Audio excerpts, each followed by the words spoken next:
Voilà, donc nous bénissons le Seigneur pour ceux qui se joignent à nous, donc au travers d'Internet, et que le Seigneur vous bénisse abondamment là où vous êtes, hein, et que le Seigneur continue à vous garder, puisque nous sommes évidemment dans la bataille, dans le combat, dans la résistance à l'ennemi, et nous allons parler particulièrement ce matin de notre ennemi, archi-ennemi, Satan.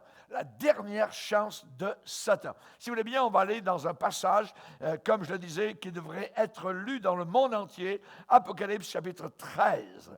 Apocalypse chapitre 13, et nous allons lire particulièrement à ce gouvernement antichrist de la fin des temps, lorsque l'antichrist va régner sur le monde entier, et on le décrit comme une bête. Et on va lire quelques versets dans Apocalypse 13, versets 16 à 18.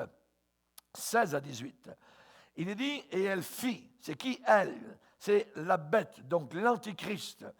Et elle fit que tous, petits et grands, donc les grands de ce monde, les petits de ce monde, riches, ceux qui ont des richesses matérielles, et les pauvres, ceux d'Afrique, ceux d'Asie, ceux des Indes, partout, riches et pauvres, libres et esclaves, reçoivent une marque sur leur main droite ou sur leur front.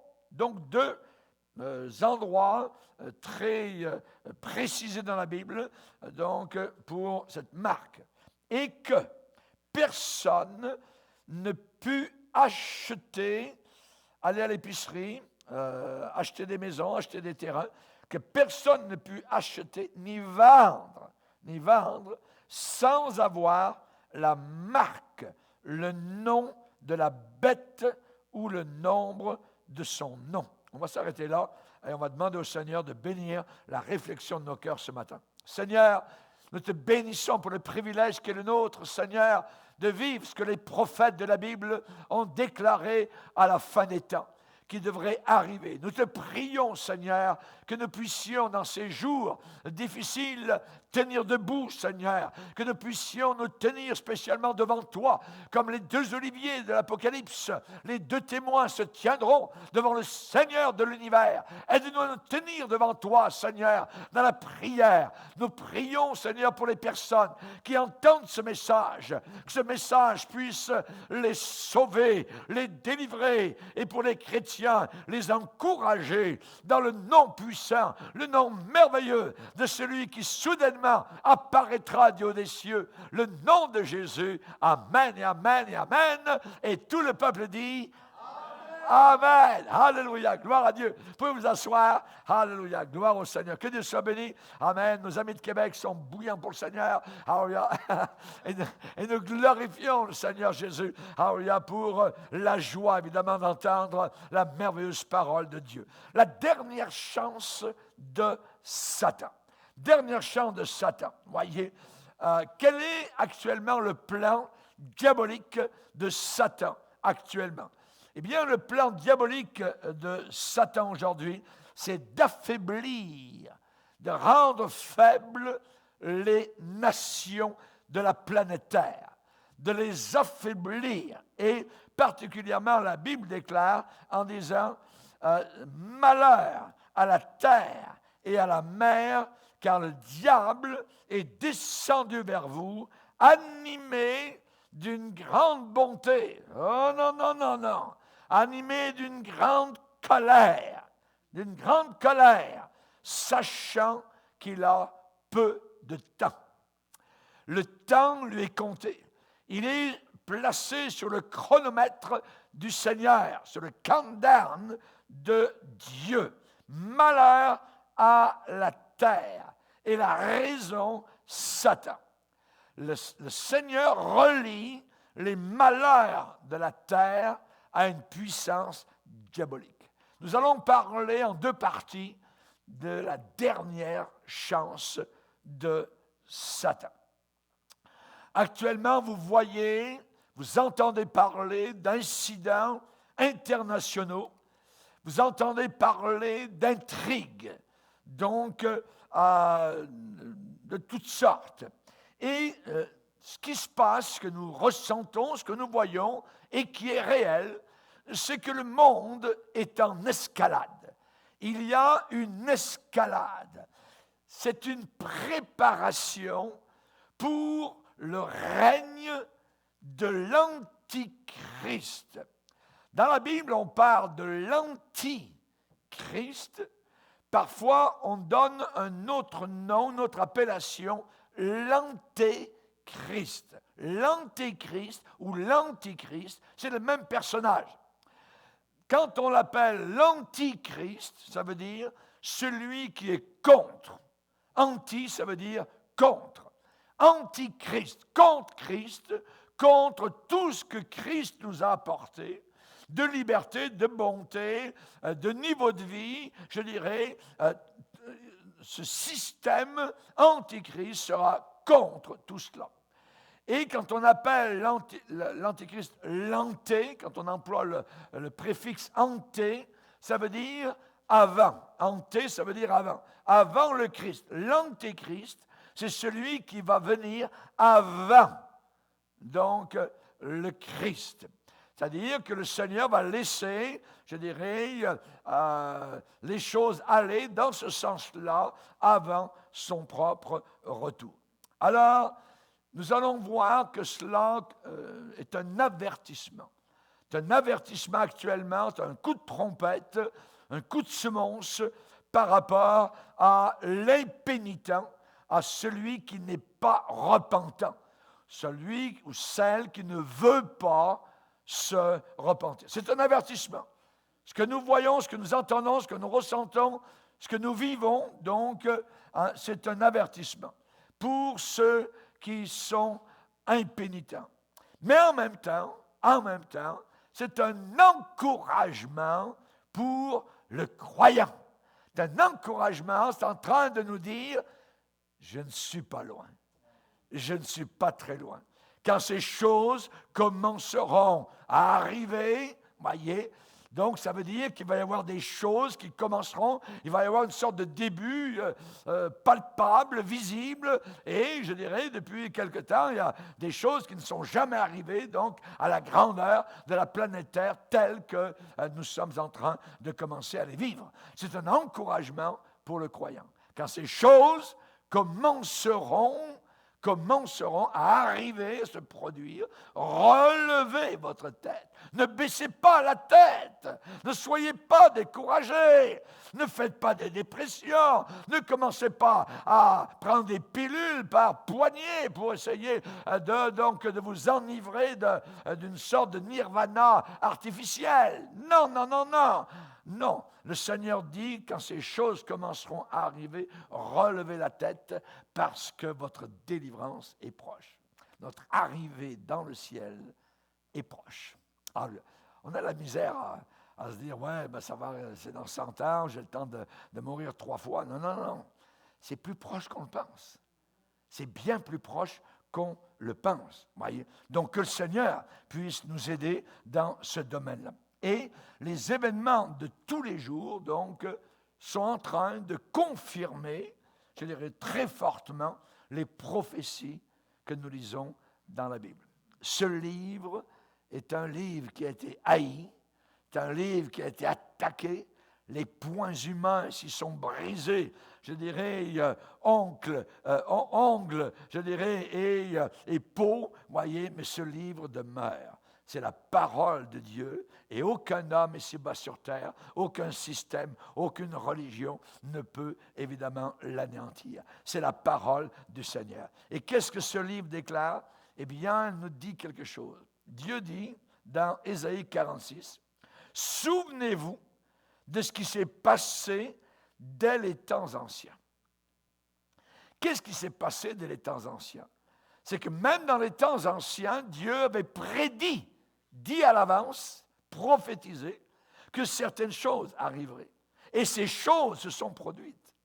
Donc le Seigneur nous rappelle, souvenez-vous de ce qui s'est passé dès les temps anciens. Car je suis Dieu et il n'y en a pas d'autre. Dieu n'a pas d'équivalence. Dieu n'a pas des petits dieux à côté de lui. Il est l'unique Dieu trinitaire, Père, Fils et Saint-Esprit, à égalité. Souvenez-vous de ce qui s'est passé dès les temps anciens, car je suis Dieu et il n'y en a pas d'autre. Je suis Dieu et nul n'est semblable à moi. Il est unique. Unique. Et il va dire, j'annonce, je déclare, dès le commencement, ce qui doit arriver. Et longtemps à l'avance, ce qui n'est pas encore accompli. Longtemps à l'avance. Et ça fait longtemps que la Bible nous prédit ce que nous allons voir aujourd'hui dans Apocalypse chapitre 13. Ça fait 2000 ans. Ça fait 2000 ans. Ce livre est très moderne. Aujourd'hui, cette semaine, j'écoutais une dame qui parlait à la télévision en France et qui était toute éberluée et tout ça, et qui disait, mais une de mes amies m'a parlé que dans la Bible, on allait pucer et marquer les hommes et les femmes de la planète Terre pour les soumettre à un contrôle total, coercitif.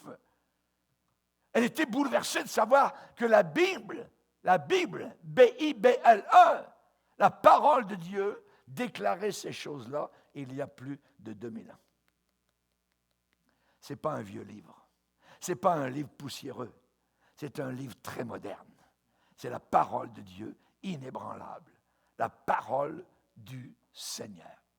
La Bible dit que la nuit vient où personne ne peut travailler. Ça veut dire que le Seigneur envisage un temps sur la planète Terre où travailler pour Dieu ne pourra plus se faire. À cause, évidemment, donc d'un système, je dirais, planétaire, antichrist, qui va donc se mettre en place. Et particulièrement, donc, nous sommes avertis. Très bientôt, chaque citoyen de tous les pays et toute la planète Terre devra porter sur son corps, et non plus sur une carte, devra porter le chiffre du prochain dictateur mondial. Ou alors, s'il ne veut pas, cette personne devra faire face à l'extermination ou à la famine. La nuit vient. La nuit vient. Et nous avons dans la parole de Dieu la question qui est posée à la fameuse sentinelle. Sentinelle, sentinelle, que dis-tu de la nuit? Voyez. Et la sentinelle donc répond. Qu'est-ce que la sentinelle va répondre? Elle va répondre en disant, le matin vient, mais la nuit aussi. C'est spirituel. C'est comme à peu près les messages codés que les résistants en Europe envoyaient pour contrer les forces nazies qui avaient placé leurs bottes sur les pays européens. Et il y avait des codes, il y avait donc des codes qui étaient envoyés à partir de Londres, particulièrement, où l'on annonçait différentes choses incompréhensibles à ceux évidemment qui n'étaient pas au courant. Et ici, il y a un message. Sentinelle, sentinelle, que dis-tu de la nuit? Sentinelle, sentinelle, que dis-tu de la nuit? 2 fois dans la Bible, la phrase revient, ce qui est très important, quand la Bible répète. Et la sentinelle répond, le matin vient et la nuit aussi. Comment ça peut se faire? Le matin vient et la nuit aussi. Nous, chrétiens, nous comprenons cela. Nous comprenons que le matin céleste, l'aurore céleste, jusqu'à ce que le soleil céleste vienne apparaître, va dire l'apôtre Pierre. Mais en même temps, pour la planète Terre, la nuit totale et complète. Et lorsque l'Église aura été enlevée, cette planète Terre deviendra comme désertique. Parce que c'est nous qui sommes le sel de la terre. C'est nous, chrétiens, Église de Dieu, sauvés par le sang de Jésus, qui donnons la lumière. La lumière. Et imaginez une terre sans sel, une terre sans lumière. Ça sera terrible. Terrible. Le matin vient et la nuit aussi. Et ensuite, il est ajouté, ça c'est dans Ésaïe 21 et au verset 12, si vous voulez interroger, si vous voulez discuter, si vous voulez discutailler, si vous voulez, allez-y, discutailler, interrogez. Mais, la Bible dit, convertissez-vous et revenez. Ça veut dire quoi? Tournez-vous vers Dieu. Se convertir, ça veut dire circumvetere en latin, faire le demi-tour. Je marchais dans cette direction vers l'enfer, avec Satan, avec le monde, avec la moquerie, avec l'impureté. Maintenant, je me détourne, je me convertis et je marche avec Jésus sur un sentier qui n'est plus large, wide open, mais qui est au contraire très étroit. Straight is the gate. Étroite est la porte, a dit le Seigneur. Donc, je marche maintenant avec le Seigneur Jésus-Christ. Si vous voulez interroger, interrogez, mais convertissez-vous et revenez, revenez. Si, mon frère, ma soeur, tu es loin de Dieu aujourd'hui, tu es un rétrograde, alors viens vers Jésus, reviens vers le Seigneur. C'est terrible d'être éloigné de Dieu, de s'être éloigné du Seigneur à l'époque à laquelle nous sommes. La dictature mondiale est en train d'arriver. Ce petit bout de phrase est terrible. Jamais je n'aurais pensé le dire un jour. Une dictature mondiale arrive. Une servitude internationale. J'ajouterais même une terreur mondiale. Mondiale. Le temps est court. Le temps est court. Et le Seigneur a dit qu'à la fin des temps, les choses vont s'accélérer. Pourquoi? Parce que Dieu va le permettre. Dans Ésaïe, il est dit à un endroit, Dieu dit, en ce temps-là, en parlant de la fin des temps, je hâterai ces choses. Je ferai en sorte que ces choses vont aller d'une manière plus rapide, avec une vélocité, je dirais, rapide. C'est ce que le Seigneur déclare. Le temps est court. Une terreur mondiale s'en vient. Jésus a parlé de cette période-là, de la fin du monde tel que nous le connaissons. Et il a dit que ce sera une période tellement terrible qu'aucune autre période historique n'aura été comparable à cette période de la fin des temps.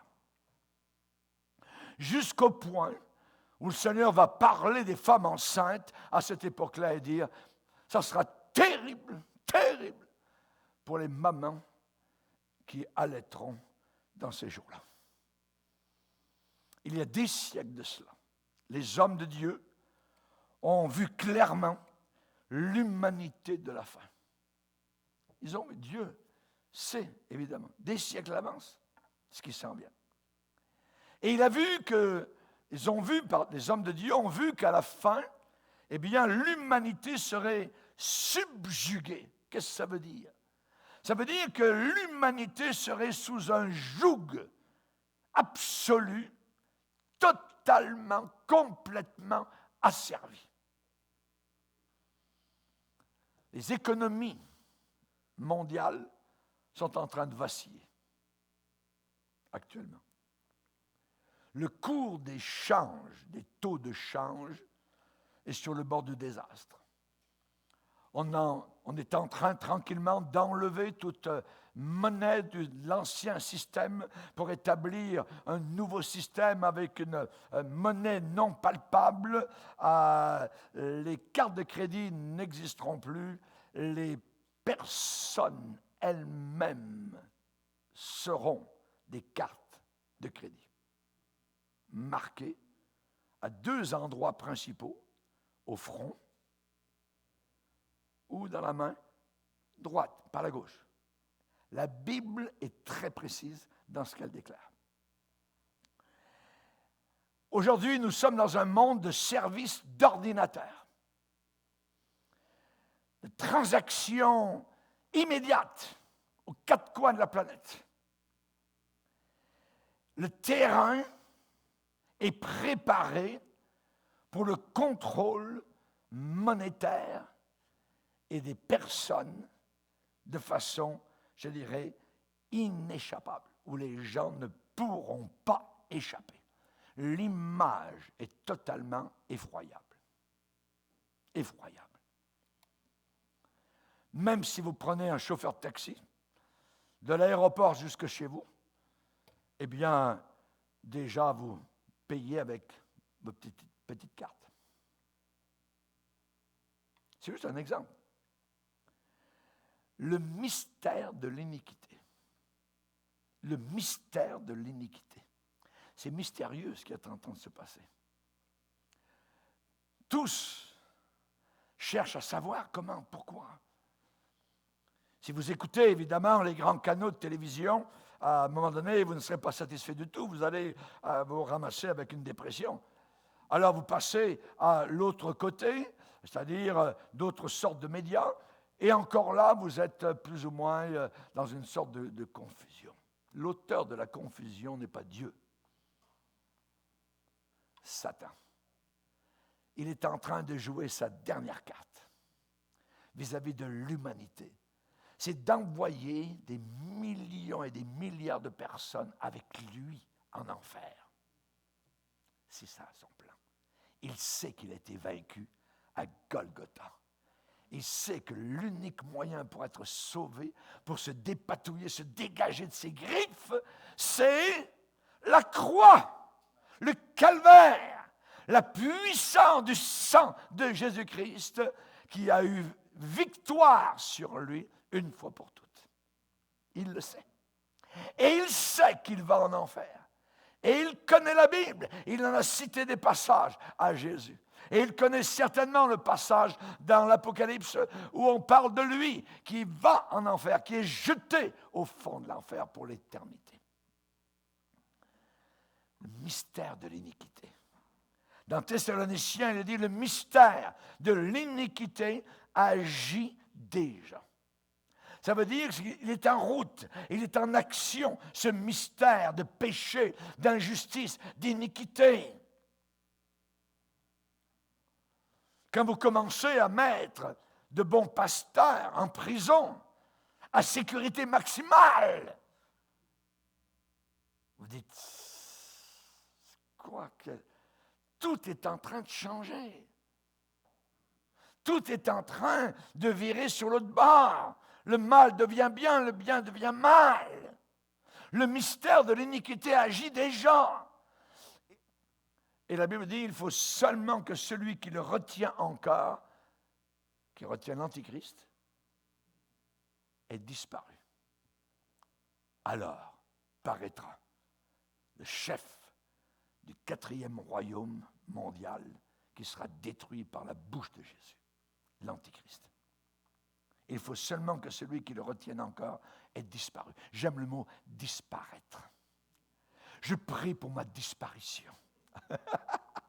Je prie pour la disparition de l'Église. Alléluia. Disparaître, c'est le contraire de paraître. Il y a une disparition et il y a une parution. Il faut que celui qui retienne l'Antichrist ait disparu. Alors, une fois la disparition aura lieu, arrivera le tour de la parution. Alors paraîtra l'Antichrist, que le Seigneur Jésus détruira par le souffle de sa bouche. Nous vivons dans un monde atomique, n'oubliez pas. Un monde atomique. C'est merveilleux, évidemment, pour les travailleurs, je dirais, de l'iniquité, d'avoir en main des armes atomiques. Vous pouvez tuer d'un coup 1 million de personnes, c'est merveilleux pour eux.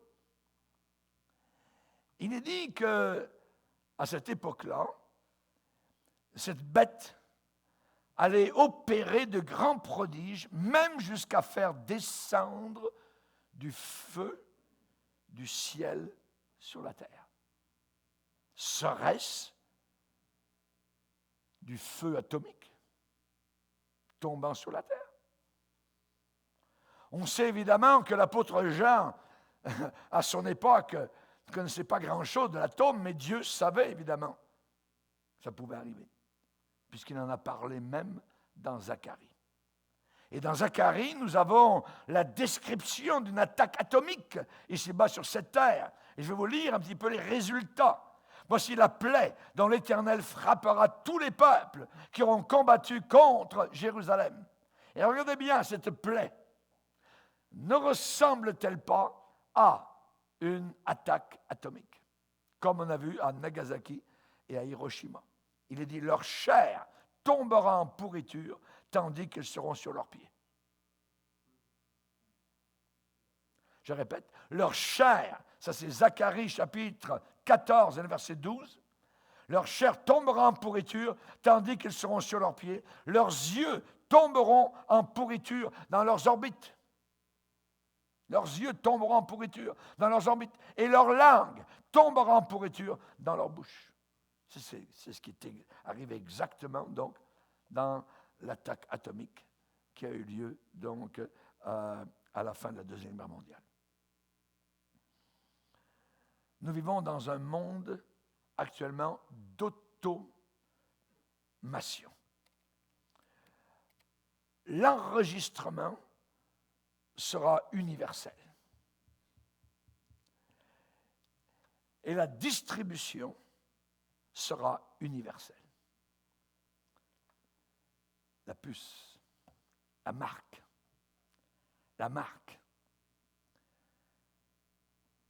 Il est dit, tous, petits et grands, riches et pauvres, libres et esclaves, recevront une marque sur leur main droite ou sur leur front. Et que personne ne soit capable ni d'acheter ni de vendre sans avoir la marque. La marque donnera la permission d'acheter et de vendre. Et si vous n'avez pas cette marque, c'est fini. Si vous n'avez pas cette marque, la Bible dit, vous serez tués, exterminés ou bien affamés. Vous ne pourrez pas aller à l'épicerie. Au portail d'épicerie, vous aurez des machines qui vont détecter si vous avez la marque ou non, dans votre front ou dans votre main droite.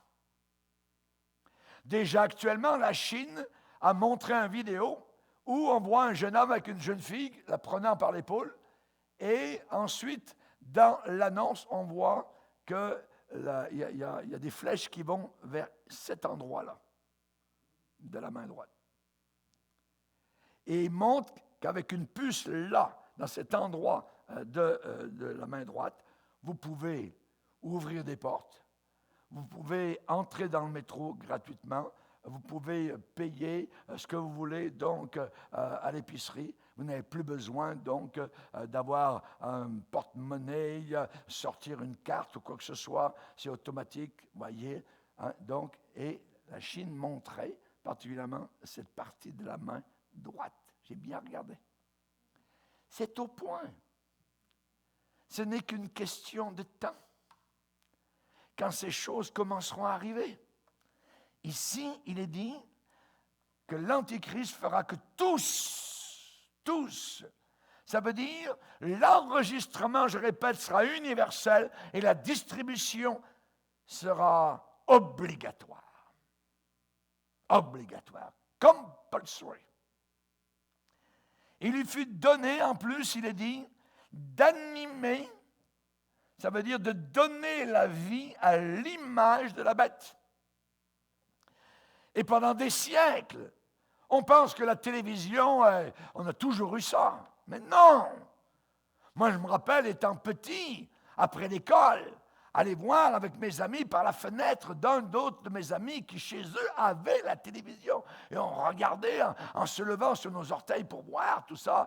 Hein, de ce qui se passait, ce qu'on annonçait, c'était en noir et blanc, mais ça se passait en Suède, ça se passait... Hein, ça commençait. Ça a commencé, c'est très récent. On parle d'animer l'image. Aujourd'hui, vous avez des images partout. Vous prenez une marche le soir, voyez, et vous allez voir en marchant, tous les gens, ils ont des grands écrans chez eux. Hein, ils ont un écran en haut dans la chambre, ils ont un écran dans le sous-sol, ils ont un autre écran dans le bureau, un autre écran. Partout, nous vivons avec des écrans, nous vivons avec des images animées. Animées, voyez. Auparavant, on disait aux petits-enfants, sois sage comme une image. Mais l'image, elle était sans vie, vous voyez. Maintenant, on a l'image avec la vie. Ça bouge, ça parle, vous Voyez? On est habitué. Mais là, ici, la Bible parle donc d'une animation, que le monde donc va, je dirais, ils ont réussi à implanter cela dans toutes les maisons de la planète Terre. Quasiment. Vous voyez? Donc, il lui fut donné la puissance, un pouvoir, d'animer l'image de la bête, afin que l'image de la bête parle. Tous les gens vont entendre l'Antichrist leur parler. Comme vous écoutez vos chefs de gouvernement parler lorsqu'ils ont un compte rendu tous les jours, à un moment donné, ce ne sera plus eux, ce sera le chef du gouvernement mondial qui viendra à telle heure, à 13 heures l'après-midi, et il va vous dire quoi faire, quoi manger, quoi ne pas faire, et tout ça. Et vous aurez la marque de la bête, donc sur le front ou sur la main droite. La Bible parle de cette marque depuis longtemps. Et j'aimerais relire avec vous, dans la Bible, les passages où l'on en parle. Ce n'est pas une petite affaire. Prenez votre Bible, Apocalypse 13. Apocalypse 13, le verset 16. Donc cette bête, ce système, voyez, antichrist, fit que tous, ce n'est pas un petit nombre, ceux qui veulent, tous, petits et grands, riches et pauvres, libres et esclaves, reçoivent une marque, notez le mot, marque, une marque, sur leur main droite ou sur leur front, et que personne ne puisse acheter ni vendre sans avoir la marque, deuxième fois, la marque, le nom de la bête ou le nombre de son nom. On va aller un peu plus loin maintenant. Et on va aller voir au chapitre 14, verset 9. Apocalypse 14, verset 9. Et un troisième ange, les suivit en disant d'une voix forte, « Si quelqu'un adore la bête, l'Antichrist, et son image, et reçoit une marque sur son front ou sur sa main, il boira lui aussi du vin de la fureur de Dieu, versé sans mélange dans la coupe de sa colère. » Et cette personne qui aura reçu la marque, il est dit, et il sera tourmenté dans le feu et le soufre devant les saints anges et devant l'agneau qui est Jésus. Et la fumée de leur tourment monte au siècle des siècles, et ils n'ont de repos ni le jour ni la nuit, ceux qui adorent la bête et son image, et quiconque reçoit la marque de son nom. Donc nous voyons que c'est très clair, c'est très très clair. C'est l'enfer éternel pour quiconque donc reçoit cette marque sur le front ou sur la main droite. Nous allons aller maintenant dans Apocalypse 19.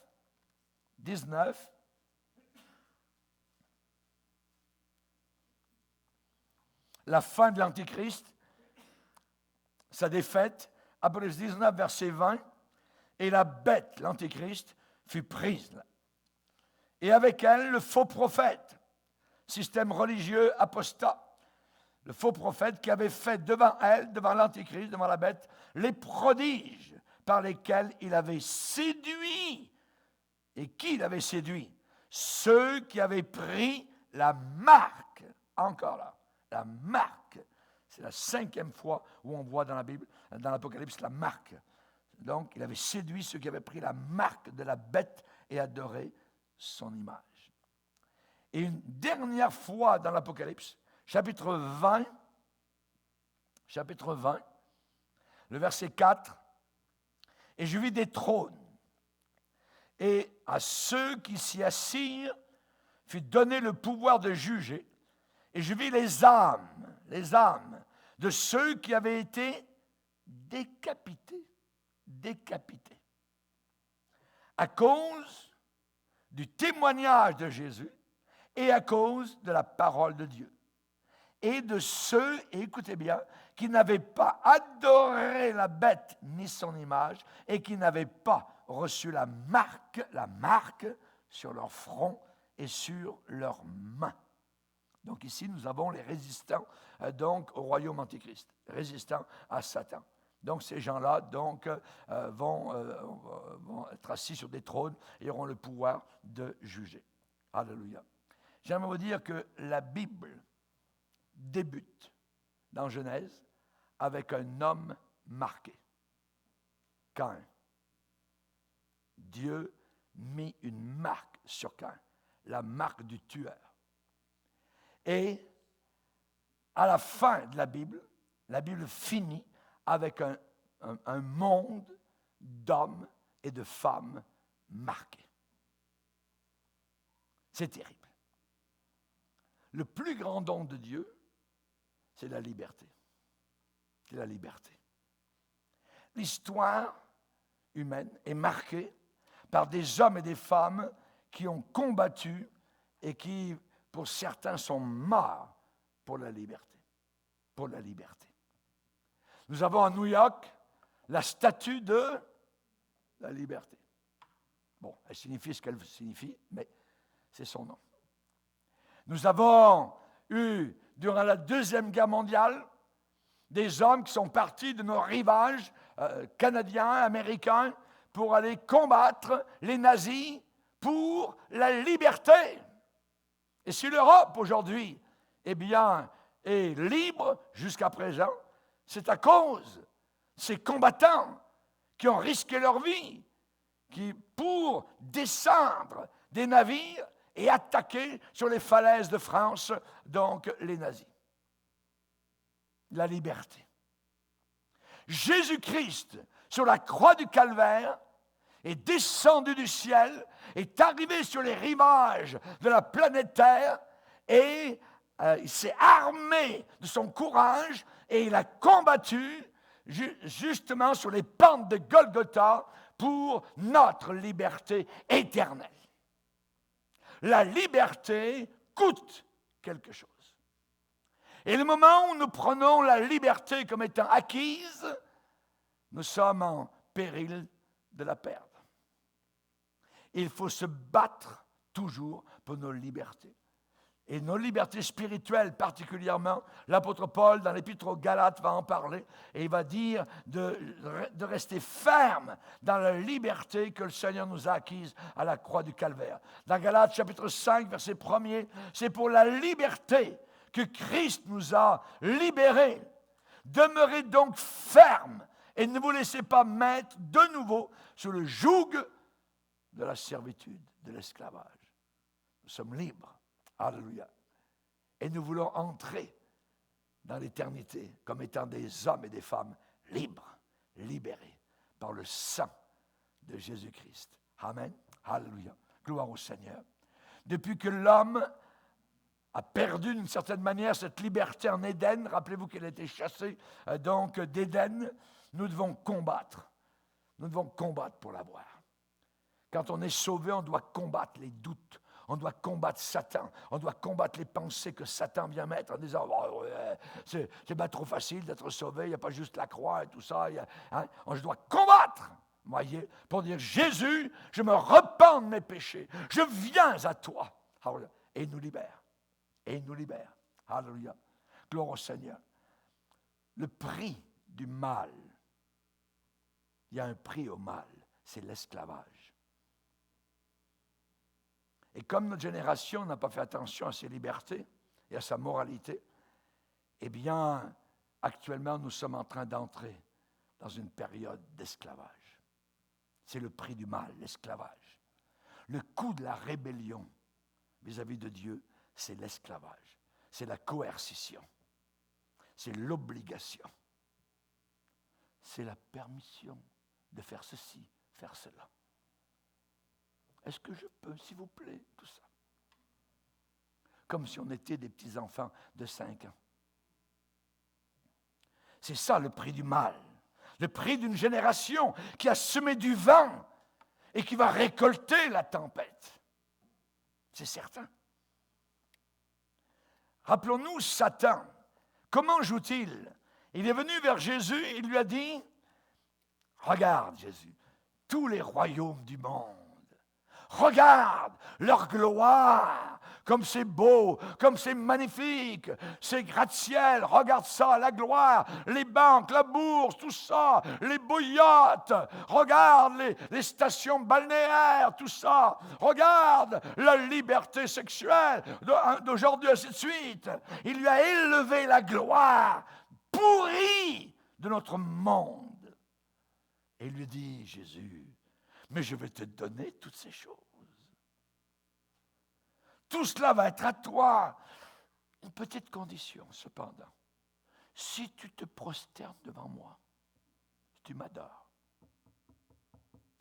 Imaginez, il a du front, il a du culot. Lui, créature, vouloir se faire adorer par le Créateur. Est-ce possible? C'est un fou à lier. Et il le sera pour l'éternité. Si tu te prosternes et m'adores, il veut se faire adorer. Et il va arriver à se faire adorer durant la grande tribulation. Qu'est-ce qu'il veut? Il veut l'adoration du monde. Il veut ce petit signe que tout le monde, toute la jeunesse puisse le faire. Vive Satan! Oui, Satan, donne-moi ta gloire. Satan, je te donne mon corps, mon âme. Donne-moi de l'argent. Donne-moi la popularité. Je veux être le premier, la première, tout ça, sur le show mondial, et ainsi de suite. Si tu m'adores. Et Jésus lui dit, retire-toi, Satan. Arrière de moi, Satan. Car il est écrit, tu adoreras le Seigneur ton Dieu et tu le serviras lui seul. Jésus savait qu'il était Dieu. Tu adoreras le Seigneur ton Dieu. Satan, tu as un Dieu que tu ne veux pas adorer. Je ne t'adorerai jamais. Marché de dupe. C'est à peu près comme vouloir vendre l'Alaska pour $1. Je te donnerai toutes ces choses si tu te prosternes. Qu'est-ce que la Bible déclare? La Bible dit qu'on est toujours esclave de ce qui a triomphé de nous. La Bible dit qu'on est esclave de ce qui a triomphé de nous. Quiconque se livre au péché est esclave du péché. Les tenailles se referment. Personne n'a jamais gagné au jeu du péché. Tous des losers. Tous. Quand j'ai voulu moi-même jouer au jeu du péché, j'ai été un loser. Et quand tu as voulu jouer au péché, tu as été un perdant. Un perdant. Il n'y a personne qui gagne. Pas plus qu'en enjambant une fenêtre du 3e étage, vous allez voler dans les airs. Jamais. Vous allez tomber. Parce qu'il y a une loi irrémédiable qui va vous attirer vers le sol. Et dans la loi du péché, c'est exactement la même chose. Personne ne gagne. L'apôtre Pierre va dire cela d'une autre manière et va dire: ils sont eux-mêmes esclaves de la corruption, car chacun est esclave de ce qui a triomphé de lui. Chacun est esclave de ce qui a triomphé de lui. Que d'esclaves de l'alcool, que d'esclaves de la drogue, que d'esclaves de la pornographie, que d'esclaves du mensonge. Que d'esclaves. Et dans Romains, au chapitre 6, on nous dit la même pensée en disant: ne savez-vous pas qu'en vous livrant à quelqu'un comme esclave pour lui obéir, vous êtes esclave de celui à qui vous obéissez, soit du péché qui conduit à la mort, soit de l'obéissance qui conduit à la justice. Le chrétien vit maintenant dans l'obéissance de la foi et n'est plus esclave du péché. Il en a été libéré. Merci Seigneur. Merci Seigneur. Pouvez-vous imaginer voir un monde entier, de la Chine, du Japon, jusqu'à la Californie, de l'hémisphère sud, le Pacifique Sud jusqu'au pôle Nord, de l'Est à l'Ouest, du Nord au Sud, pouvez-vous imaginer un monde entier sans aucun secteur de liberté individuelle? Aucun secteur de liberté personnelle et de liberté individuelle. Vous n'arrivez pas à l'imaginer? Relisez Apocalypse chapitre 13. C'est là, noir sur blanc, depuis 2000 ans. Dans Daniel chapitre 8, verset 23, il est dit, à la fin, il s'élèvera un roi impudent, artificieux, quand les pécheurs seront consumés. L'Antichrist, un roi impudent, un roi artificieux, un roi qui est rusé, qui a des artifices pour séduire la planète Terre. On parle ici d'un totalitarisme au-delà de tout ce qui a déjà existé dans l'histoire. Vous avez entendu parler des goulags en Sibérie avec Staline, des millions de personnes qui sont mortes. La terre entière va devenir un goulag. La terre entière. Jésus dit que ça n'a jamais existé. C'est terrible. Terrible. Un totalitarisme au-delà de tout ce qui a déjà existé dans l'histoire humaine. Et la Bible parle de tous les habitants de la terre. La Bible répète l'expression, les habitants de la terre. On va le lire. Ok, regardez bien. Apocalypse 13. Apocalypse 13.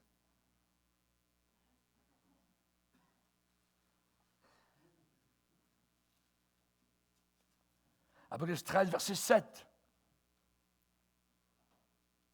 Et il lui fut donné de faire la guerre aux saints et de les vaincre. On parle de l'Antéchrist. Et il lui fut donné autorité sur toute tribu, tout peuple, toute langue et toute nation.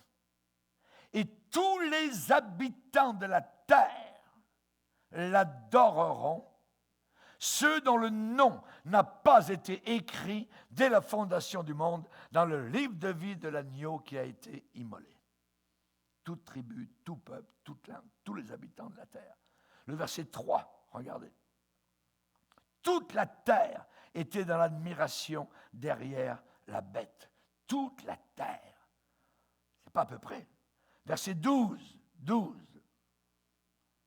On parle ici du faux prophète qui va travailler main dans la main avec l'Antéchrist.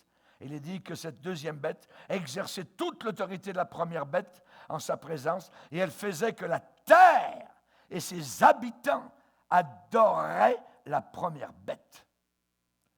Donc le chef du système religieux antichrist de la fin des temps va demander aux habitants de la terre d'adorer l'Antichrist. Verset 14, et elle séduisait les habitants de la terre. Verset 14, vers la fin, disant aux habitants de la terre, les habitants de la terre, c'est une expression, c'est toute la planète Terre. Et quand les transgresseurs seront arrivés à la pleine mesure, je dirais, l'humanité sera à ce moment-là manipulée à volonté. Manipulée à volonté. Qui est Satan? Le père du mensonge. Le padre du mensonge. Nous avons un Père céleste, plein d'amour, le Père de vérité. Mais nous parlons aujourd'hui la dernière chance de Satan. On a affaire à des puissances diaboliques, ténébreuses, lucifériques. On parle ici de Satan qui veut supplanter le Père céleste dans les affaires, évidemment, des hommes. Satan veut présenter son antichrist sur un plateau en or, appelé dans la Bible la bête. Certains chefs ont déjà déclaré, leaders mondiaux, la bête est déjà ici. Nous savons évidemment. Ce qu'ils disent est vrai ou faux, je ne sais pas. Mais la Bible déclare que l'Antichrist est appelé la bête. La bête. Donc, Satan veut présenter son Antichrist, la bête, au milieu d'une ambiance de miracle, d'une ambiance, je dirais, de pompe, de gloire, de feu d'artifice, pour que les gens croient, pour que les gens soient séduits. Satan va élever un faux prophète, un vicieux, un ministre de propagande pour tout ce qui est mal, pour effacer totalement tout travail du Saint-Esprit qui est de conviction de péché. Satan veut l'Antichrist et un collègue qui va l'aider du côté religieux. Vous ne pouvez pas arriver à unir le monde entier sauf par la corde de la religion. Et ce faux prophète le fera. Satan va élever ce faux prophète, donc, pour que le travail du Saint-Esprit soit annulé. Et il est dit, au verset 5, Apocalypse 13, la fameuse bouche de l'Antichrist, qui proférera des paroles arrogantes et des blasphèmes. Et des blasphèmes. Blasphème contre Dieu. On ne blasphème jamais Satan. C'est toujours blasphème, quand on parle blasphème, c'est toujours contre Dieu, contre Jésus. Et la bouche proférait des paroles arrogantes, on parle d'orgueil, comme Satan est orgueilleux. Il a dit, un jour, je serai plus haut que le trône de Dieu. C'est ce que l'Antichrist va faire, puisque l'Antichrist sera possédé par Satan. Il va vouloir détrôner totalement la Bible. Et déjà, la Bible, dans certaines constitutions de gouvernement, est déjà enchâssée comme étant un livre haineux. Imaginez. C'est l'esprit de l'Antichrist. Les ingénieurs du mal savent comment la sorcellerie des drogues, par exemple. Et vous savez qu'aujourd'hui, donc, c'est pas par hasard si on a abandonné la bataille contre la drogue. C'est voulu, c'est pensé, c'est réfléchi. Et ces ingénieurs du mal savent comment la sorcellerie des drogues peuvent réduire totalement les forteresses de l'esprit humain en petits morceaux, les pulvériser totalement. La drogue réduit la personne à un nobody, un rien. Ils savent. Les ingénieurs du mal savent comment appliquer les sérums du mystère pour abattre la volonté d'un homme et faire de lui un obéissant, un indolent, de faire de lui quelqu'un de docile et de soumis.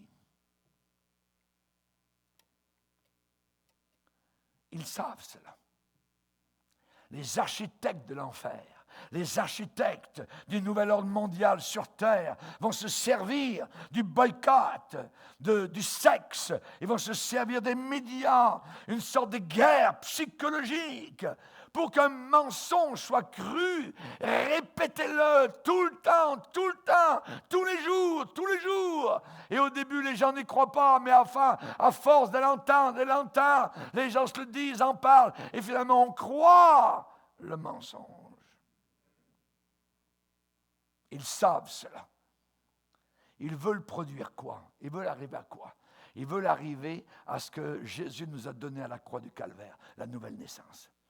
Ils veulent arriver à leur nouvelle naissance.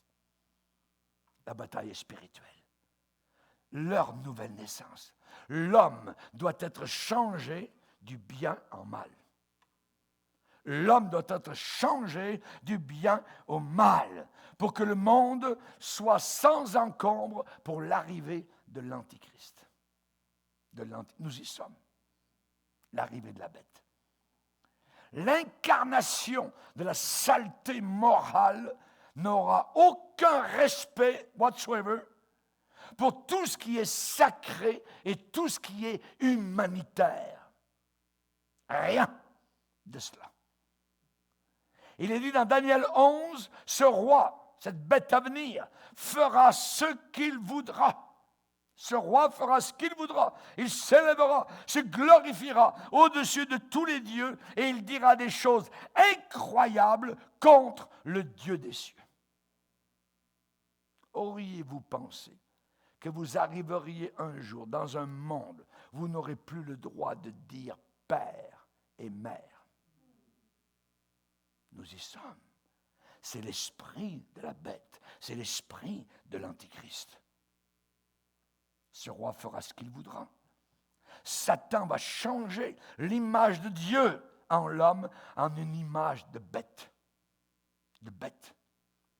Toute fortification de moralité, de bien, toute défense intérieure de moralité sera brisée, abattue, pulvérisée. Tous ceux qui ne voudront pas prendre la marque de l'Antichrist seront décapités ou mourront de faim. Le foyer sera une commune. Vous n'aurez plus le droit de dire « j'ai un père, j'ai une mère ». Non, non, non. Vous aurez une personne, genre, une autre personne, genre. La propriété individuelle n'existera plus.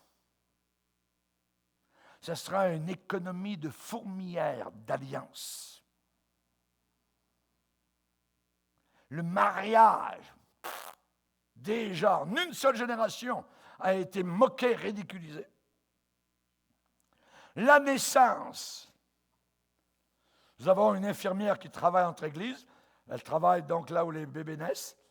Et il y a un jour, elle a dit « Oh madame, vous avez une belle petite fille. » La maman a dit « Non, non, je ne sais pas si c'est une fille. C'est elle qui choisira plus tard. »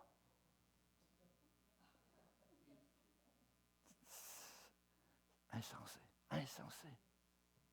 Le monde est devenu fou. Se pensant sages, ils sont devenus fous. Ils sont devenus fous. Voyez. Il y aura à ce moment-là une seule sorte de foi qui sera autorisée. La foi dans la bête. Et vous parlera tous les jours à la télévision. Et il va laver le cerveau de la terre entière parce qu'il sera démonisé, possédé par Satan. Il y aura de l'opposition. Il y aura de l'opposition. Mais cette opposition sera un effort désespéré, organisé, pour essayer évidemment de rester fidèle au Seigneur. Mais ce gouvernement va pulvériser toute opposition. C'est la mort. Il est dit que tous ceux qui ne voudront pas prendre la marque sur le front, sur la main droite, seront tués. Le mot est là dans la Bible. Apocalypse 13. Lisez bien. Apocalypse 13. Tués. T-U-E, accent aigu, S. Nous serons plusieurs peut-être. Mais j'aimerais vous donner une bonne nouvelle. C'est qu'avant tout ce que je viens de dire, il va arriver un événement fantastique, titanesque, glorieux. C'est la disparition de millions et de millions de personnes qui ont un seul dénominateur commun, leur amour pour Jésus, et qui ont été lavés dans le sang de Christ. Nous sommes très, très proches. Et il me semble déjà entendre le tic-tac du compte à rebours.